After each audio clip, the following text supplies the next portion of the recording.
promise I want to make, if you're watching this, I can give you the key to believe in God again. I think I have that, but I want us to begin with this expectation that the key to believing in God again won't overnight open up. It won't flip the switch. Now, for some people, it will because they're there in their journey. You are now entering the container.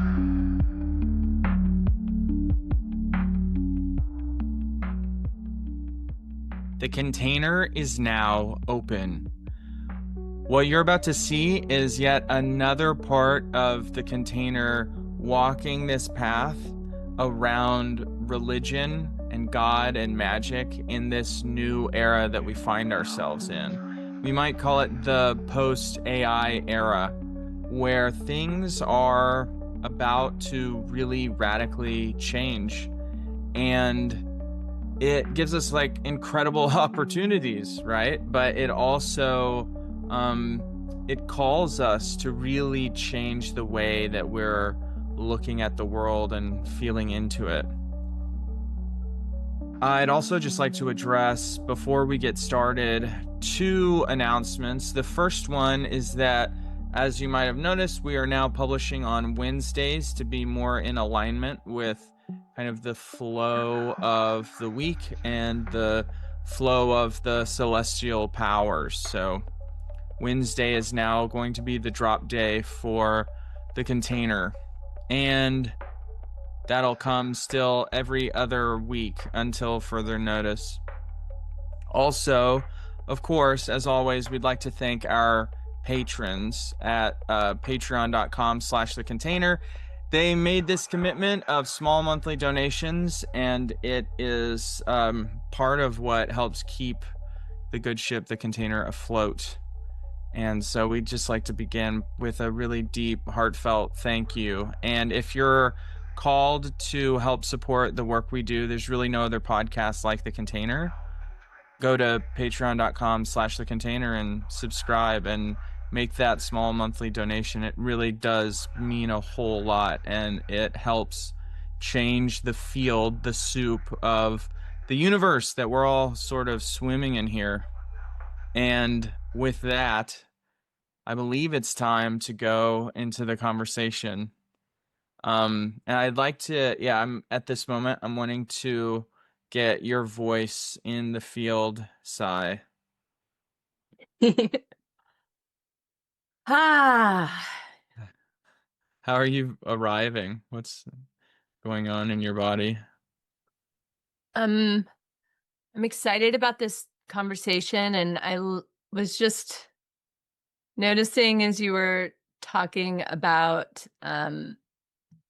the gratitude for the patrons. I was like, that is so true. Like the level of gratitude I feel for the people who are helping to support this work.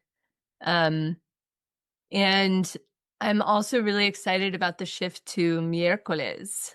The Wednesday shift. And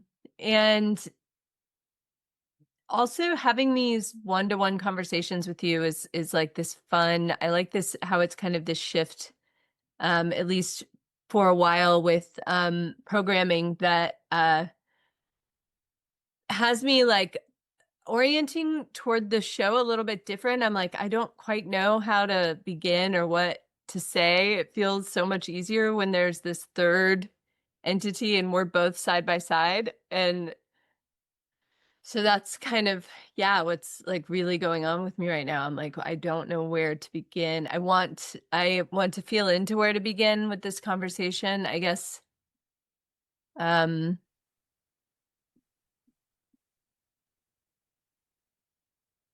Maybe that's how people feel about the topic in general, like not knowing how to begin when they want to go back.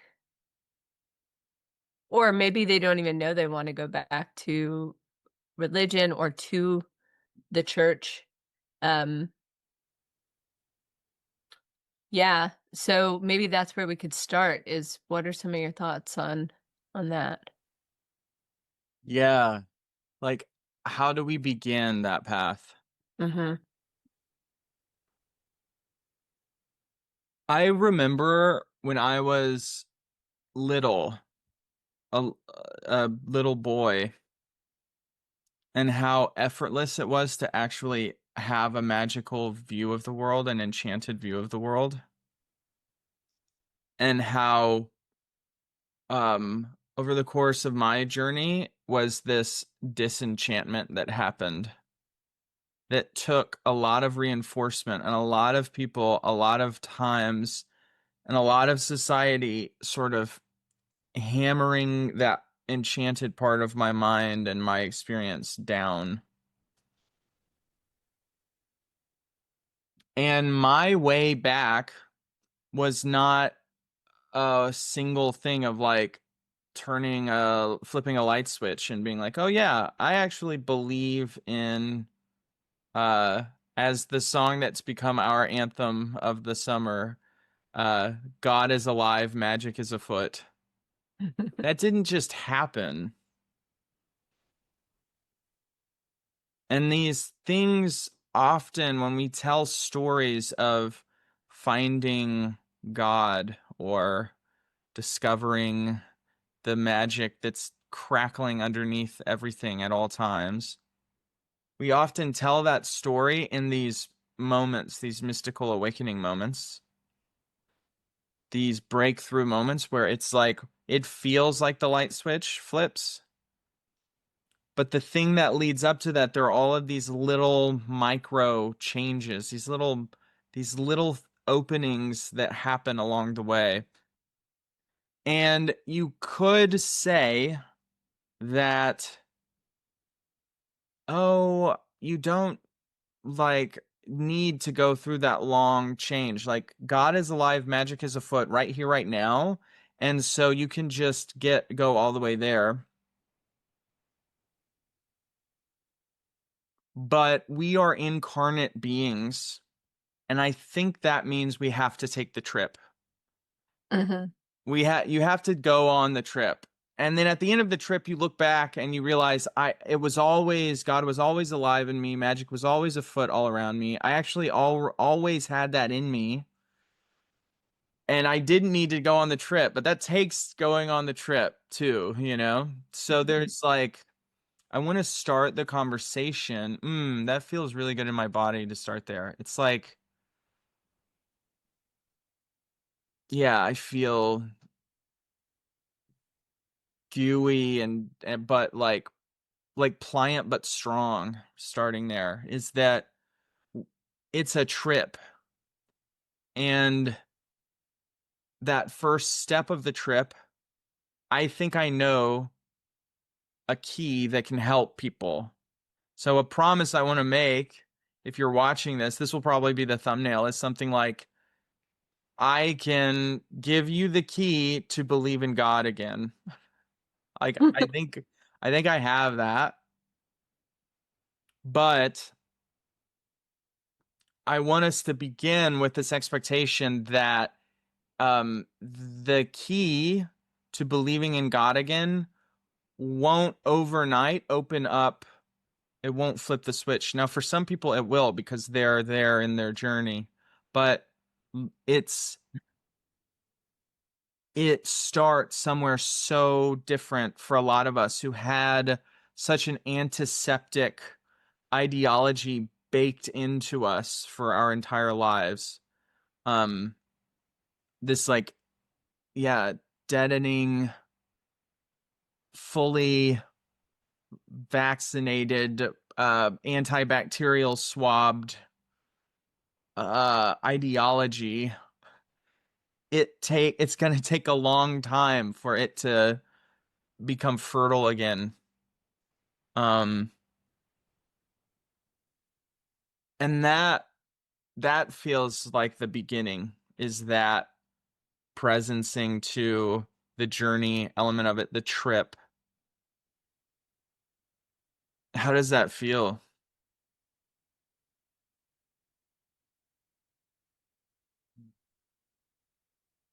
Like even for you, Sigh, and also for the Yeah, listener, it's like, right. how does that feel? Take a breath.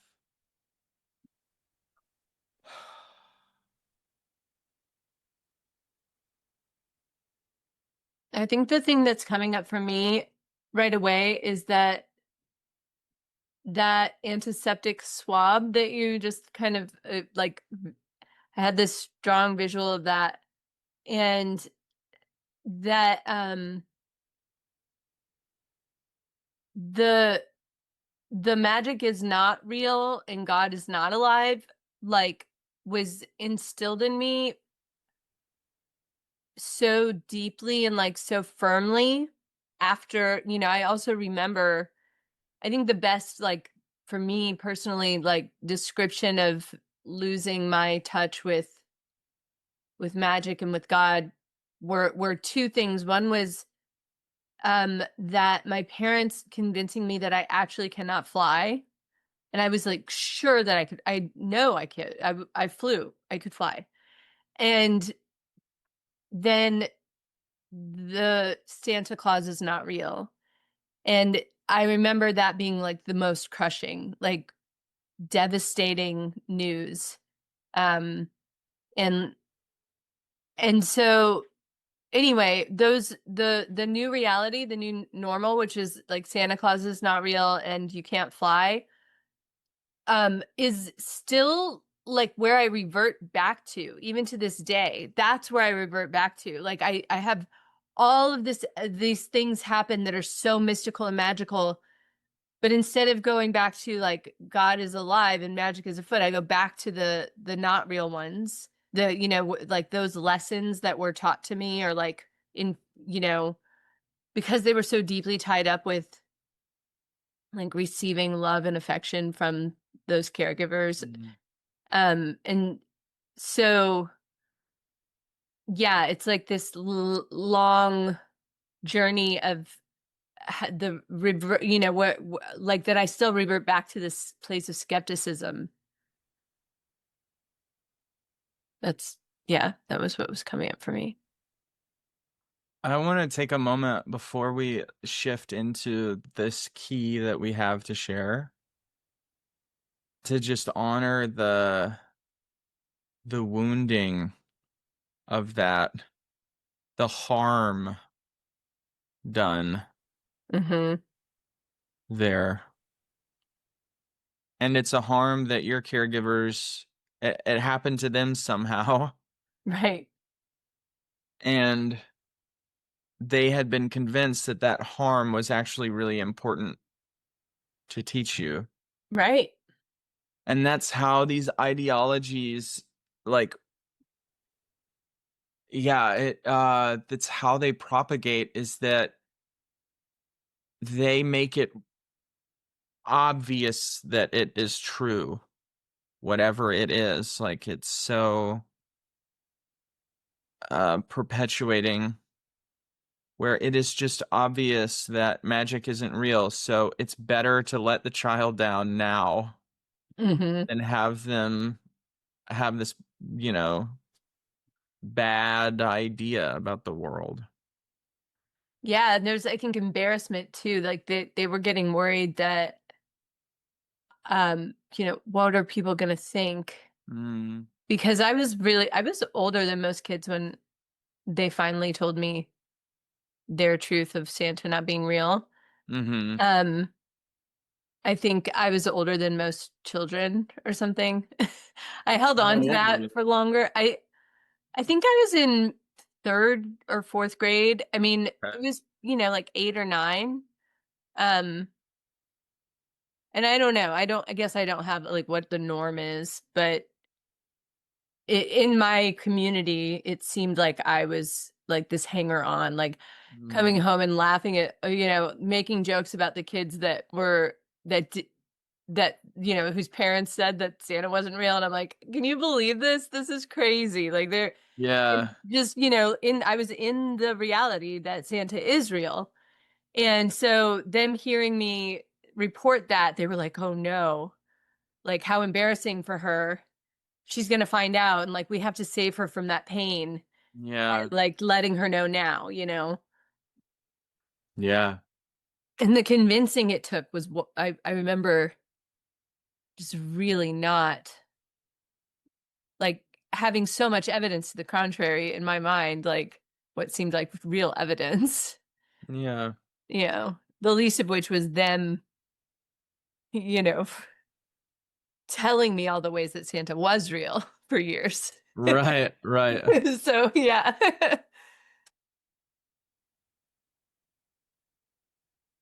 I think we touched on this on our first religion episode, but that there's also this other way into the antiseptic, napalmed, um, paved mall parking lot ideology that we have of how what the universe is, that comes through going to church a lot as a child and then having these a really painful breakup with the church Hmm. and their experience of the church being kind of a hateful or damaging place in its own way. And that those are Yeah. the two really common ways that people end up in, like, I don't know how I would even begin to believe in God and be self-respecting and Right. authentic. I was there for such a long time where I wanted it would be like I could just see like life would be so much better if I just believed it, but I just do not. It just was not there to believe, and it would have taken massive amounts of inauthenticity to get to that. Yeah. And I know a lot of people in my generation, millennials, now, the few that are having kids, they now have these kids, and I just see them like they would love to be able to go to church and raise their kids in that kind of community. And, who wouldn't want a ritual of going to this place where the community is built around thinking about things like love and togetherness and what it means to be a good person and what kindness really is and how to be brave and searching and deep with our love. Like, wouldn't we all? I mean, if we could get real, authentic membership in that kind of community, wouldn't we want it? In a church too, it's like what other place in your community, no matter what size community, from the smallest town to the biggest city, churches like feed the homeless and they, have free spiritual events and like, you know, they do these amazing things. There's like basically nothing in your community that's as cool as a church, and they welcome anyone in, pretty much, Right. you know? Yeah. And so it's like a lot of objections coming up in people's minds, I understand, of like, well, but they're hateful, or like, the church I grew up in like hates gay people, or is, there's all this like these like racists, or they're like weirdly pro-war, or I don't know. But all of those objections, it's like, yeah, the church is made up of the people who go, though. So when Hmm. when the like ecologically minded, peace-loving, egalitarian-minded people all leave, yeah, the church is gonna look like it doesn't have any of that in it because all those people left the church. So it's like, yeah, but it's the people who left who made the church that way, in a sense. Right.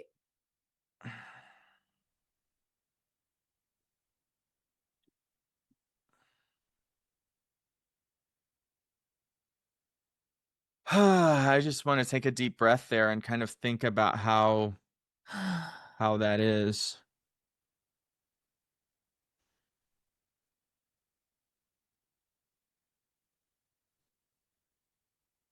I have this feeling in me of a deep yearning to communicate to people how the church is what they help make it to be. and that them leaving the church doesn't, yeah, it's like the way the church ends up when you leave it, it shows its need for you that way. Like Hmm. those things we perceive as the church failing on is like the it yearning for you to help it. It's a weeping, it's an open weeping, a a deep need for you to come back and to grow those parts of the church. But you can't do that if you don't actually believe in God, and I get that. Like you can't just go there because it would be nice.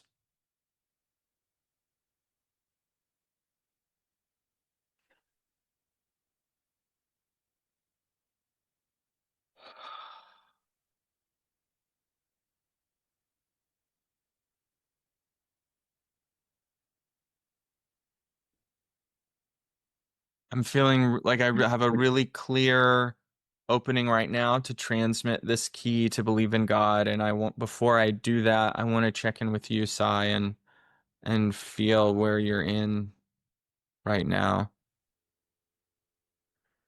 Yeah, I'm like, I'm just thinking about um that there's like a way we're talking to this kind of subgroup of people that I actually wouldn't belong to, and I want to cast a wider net because I didn't go to church and then stop going to church. Like I want to make sure that the message here, I don't know. I'm like wanting to be clear that the message here isn't just for people who used to go to church and then stopped or um something. Yeah, thank Yeah. you. Or something like that. There's like a clarity and desire for clarity or something. Yeah. Right, that the net is it's sort of the message is for anyone who doesn't have real certain connection to God is alive and magic is afoot. Right. Yeah. If you don't have a really electric and powerful connection to that, such that it in all moments is like the most important fact about what's going on right now, then this is for you. Yeah. Yeah, thank you.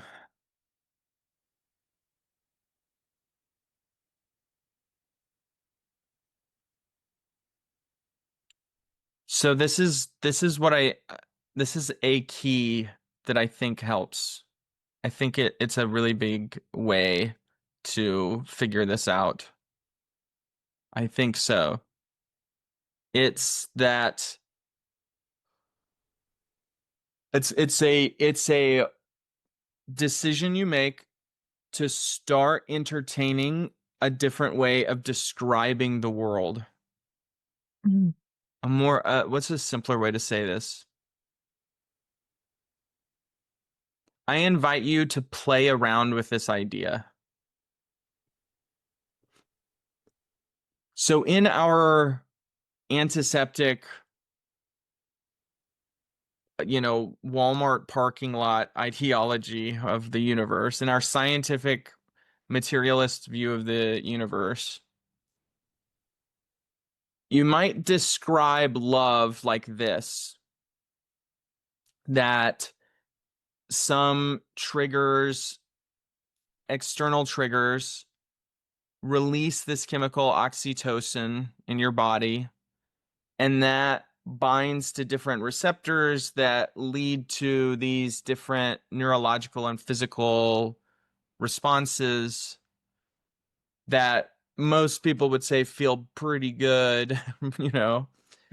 They feel great, and then that leads to like a psychological state we call love, leads to this like bonding we would call love.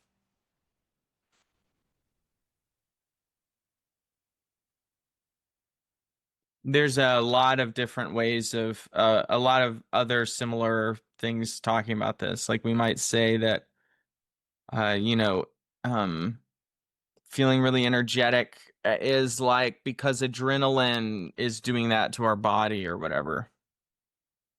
There's a lot of these, but I really want to center love because love is very special. And it really, if we can free love then from scientific materialism, then that's a really good place to start. So, this is your first step to God is alive and magic is afoot, that instead of seeing love as a product of oxytocin releasing in the body, you see love as a force that when it hits your being, your body responds by it communicates to itself that love is here through oxytocin. It's just the other way around. You just move the love, the meaning of the experience happens first. That is primary. The meaning is primary, and the ways that physical reality express that comes second. That reality, physical reality, orients itself to express meaning. Another way we can say this is that magic is meaning. Yeah.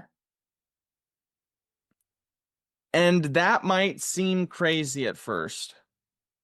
And I get it. It does seem crazy. So the invitation isn't to believe it, but to play around with that in your day-to-day life for a while. I don't know, a month. Try a month. Try 2 months. If you need to try it for a whole season, how beautiful would that be? The season where we put meaning first. So what are some practical ways this looks? I was thinking about this. Like a practical way this looks is say you have a car and it's getting to be mileage is creeping up and you're like, okay, I need to go get the oil changed. It's about that time. So we can change the oil from this place of like the oil keeps things lubed up. And so that's like system is starting to break down. I need to re-up the oil so that things, remain lubed up and stuff. And I really rely on my car, so I want to do this the right way, right? But like, what if we come at it from like the car is like this being in my life. It like means stuff to me. It's like when I see my car in the parking lot, there's this little spark of like, that's my car, you know? Like you have a relationship to this car. Your car is a place where you've had these conversations and where it's what's taking you from home to all of these experiences. It shuttles your loved ones, your precious children. It carries across the earth. It takes you to funerals and weddings. And I want to honor it. Hmm. This, thing, but it's a thing, but it's like more than that. It's the car. And so to honor it, I want to take care of it. I want to clean it when it's dirty, not because, oh, what will people think if I show up in a dirty car and someone uses their finger to say, wash me, Yeah. in the back windshield. Uh, it's like, I want to keep it clean and keep it in good shape because it's my car and because I have this connection to it. It means stuff. First and foremost is the meaning of the car. And everything comes after that. Now you have a magical relationship with your car all of a sudden.